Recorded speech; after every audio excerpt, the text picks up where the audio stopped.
Baiklah, seperti biasa kita akan ikuti perkembangan Sabah dan Sarawak. Dua suspek yang menalangi sindiket dadah ditahan Polis Sabah. Perincian lanjut bersama Salih Jikri yang sudah bersedia di studio berita ATM Kota Kinabalu. Silakan Salih. Terima kasih Dilaila di Angkasa Puri. Assalamualaikum dan salam sehati sejiwa.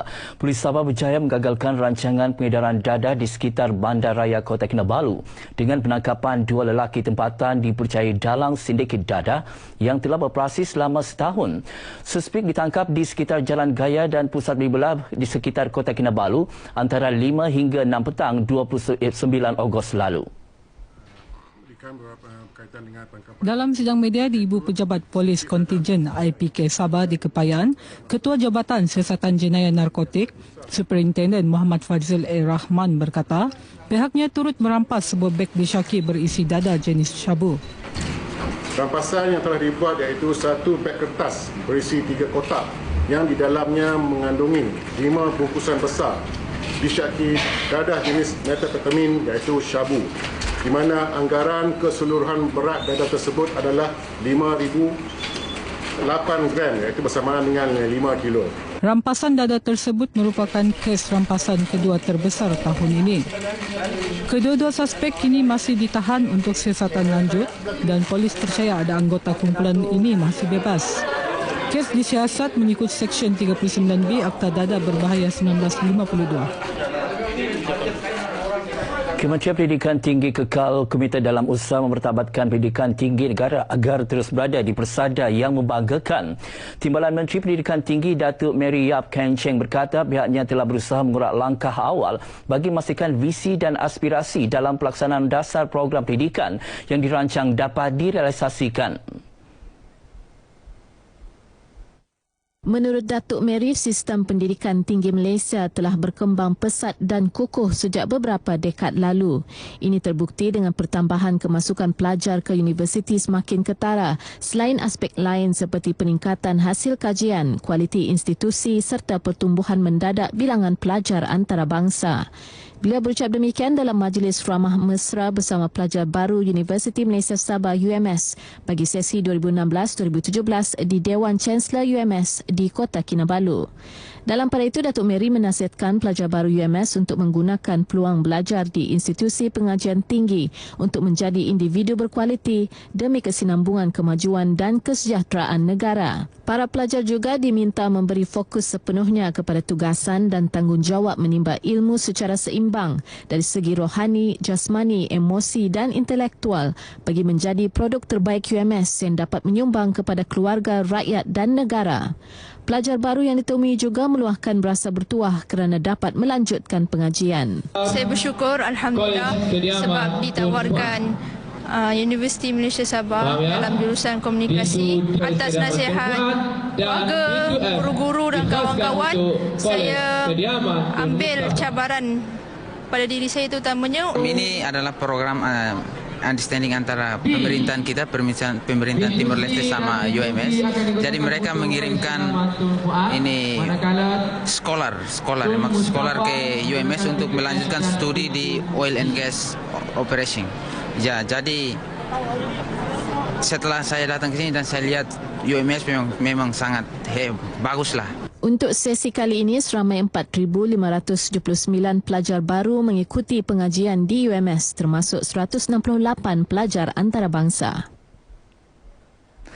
Sementara itu, Naib Chancellor UMS Profesor Dr. Muhammad Harun Abdullah menasihatkan para pelajar baru untuk mengambil peluang memperoleh ilmu sebaik mungkin selain bergiat aktif dalam aktiviti kemasyarakatan. Datuk Dr. Muhammad Harun berkata, pelajar perlu ada inisiatif untuk memperoleh nilai tambah bukan sahaja dari segi pendidikan, malah aspek lain yang dapat membantu mereka apabila selesai pengajian nanti. Ia secara tidak langsung dapat melahirkan mahasiswa berkualiti selain meningkatkan martabat serta prestij universiti di mata dunia.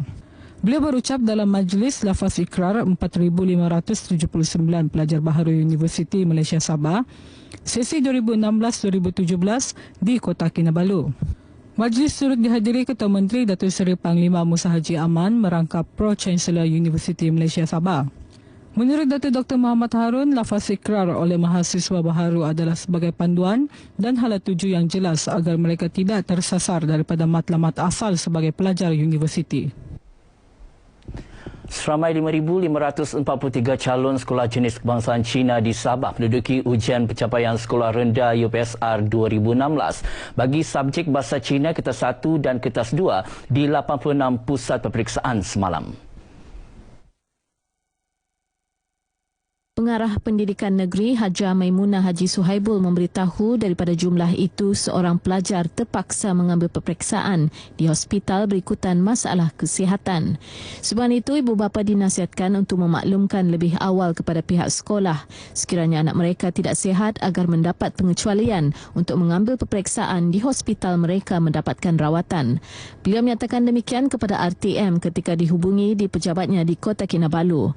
Hajah Maimunah turut memberitahu beliau yang berkesempatan melawat SJKC St. James Kota Kinabalu berpuas hati dengan perjalanan peperiksaan yang diadakan kerana mematuhi prosedur operasi standard SOP yang ditetapkan. Secara keseluruhan, seramai 44,558 calon menduduki UPSR di 1,086 pusat peperiksaan seluruh Sabah tahun ini. Manakala 316 pelajar pula akan menduduki pentaksiran alternatif sekolah rendah yang diperkenalkan untuk pelajar-pelajar istimewa dan merupakan sebahagian daripada format baru UPSR pada tahun ini. Semua projek pembangunan dan prasarana utama perlu melepasi tahap minima kemampanan alam sekitar dalam usaha mewujudkan pembinaan mampan, mesra alam dan berkualiti. Ia juga selaras matlamat kerajaan untuk memasukkan elemen kemampanan ke dalam kontrak perolehan standard bagi projek bangunan dan prasarana awam menjelang akhir tahun depan. Sebagai langkah awal, Jabatan Kerja Raya JKR telah pun mewajibkan penggunaan sistem Malaysian Carbon Reduction and Environmental Tool MyCREST dalam kesemua projek awam bernilai RM50 juta dan ke atas. Timbalan Menteri Kerja Raya Malaysia Datuk Rosnah Abdul Rashid Sherlin, penggunaan MyCREST berupaya mengurangkan kesan pelepasan karbon untuk mengelakkan bencana alam sekitar dan kemudaratan kepada hidupan. Ia akan mengukur kesan pelepasan karbon secara menyeluruh di peringkat reka bentuk, pembinaan, operasi dan penyelenggaraan. Selain MyCREST, Lembaga Pembangunan Industri Pembinaan Malaysia CIDB juga giat mempromosikan perisian Building Information Modelling BIM untuk mengurangkan tempoh reka bentuk bangunan dan menjimatkan masa serta kos pembinaan. Perisian tersebut akan membangun dan menguruskan model maklumat bangunan menerusi penggunaan imej 3 dimensi selain menampilkan informasi reka bentuk pintar. Datuk Rosnah berucap merasmikan seminar BIM dan MyCREST kepada penggiat industri pembinaan di Kota Kinabalu.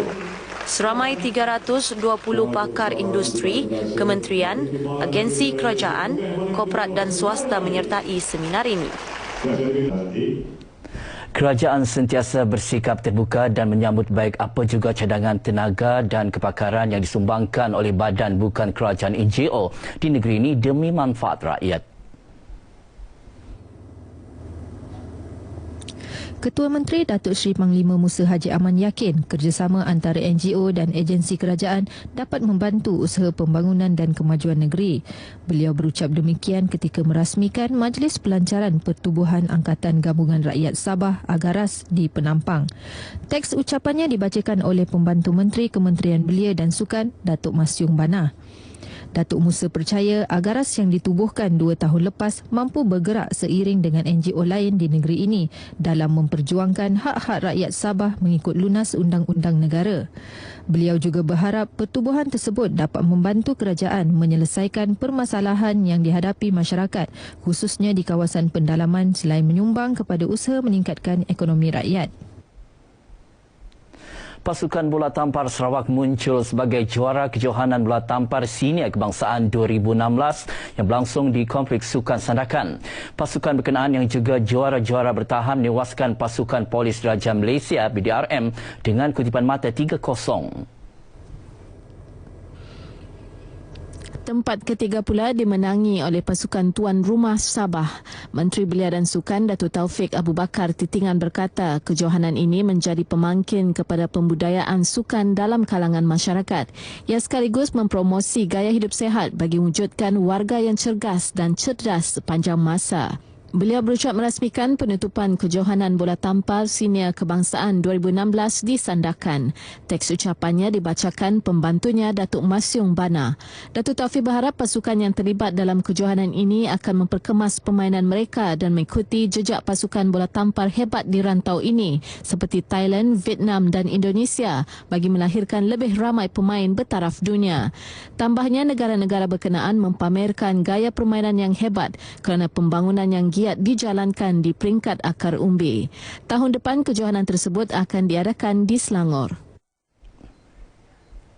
Bagi menzahirkan rasa cinta kepada tanah air, seorang usahawan Bumiputra mengambil inisiatif menganjurkan sambutan Hari Kebangsaan bersama-sama penduduk Kampung Sembirai, Kota Belud. 11 Haji Nuali berkata ia merupakan usaha beliau untuk menggalakkan masyarakat meluahkan rasa syukur ke atas keamanan dan keharmonian yang dikecapi negara sejak merdeka. Selepas menganjurkan majlis sambutan ambang merdeka bersama penduduk Kampung Sembirai, Kota Belud pada 30 Ogos lalu, 11 mengadakan majlis doa selamat dan tahlil kesyukuran bersempena Hari Kebangsaan. Kenduri pada malam ini adalah untuk rasa kesyukuran dengan hidrat Allah Subhanahu Wa Taala memberi kita peluang program semalam Hari Kemerdekaan hinggalah ke hari ini untuk kita sama-sama berdoa dengan selamat dari awal hingga akhir program Hari Kemerdekaan. Majlis tersebut turut diadakan bersempena pembukaan kilang milik 11 iaitu DKB Hardware and Electrical. Beliau menyatakan demikian ketika ditemui RTM di Majlis Kesyukuran anjurannya di Kampung Sembirai, Kota Belud. Turut hadir mantan pengarah Jabatan Pendidikan Negeri Datuk Jem Alip, para penduduk kampung serta lebih 50 orang anak yatim dari Rumah Anak-anak Yatim Darul Bakti, Kota Belud. Dalam majlis berkenaan, 11 turut menyampaikan sumbangan wang tunai kepada anak-anak yatim yang hadir. Seterusnya kita ikuti acara-acara di Sabah dalam di hari ini.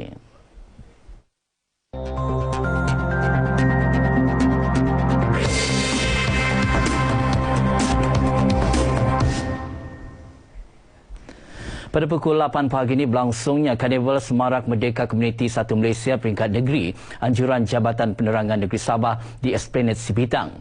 Pada masa sama turut berlangsung sambutan Karnival Kesihatan sempena tahun melawat Kudat di dataran Esplanade Sidik Kudat. Akhir sekali pukul 9.30 pagi, perasmian Pejabat Kebajikan UTC akan diadakan di Wisma UTC Kota Kinabalu. Paparan itu mengakhiri bahan berita dari Sabah hari ini. Kembali bersama Dilaila di Angkasa Puri. Teruskan Dilaila.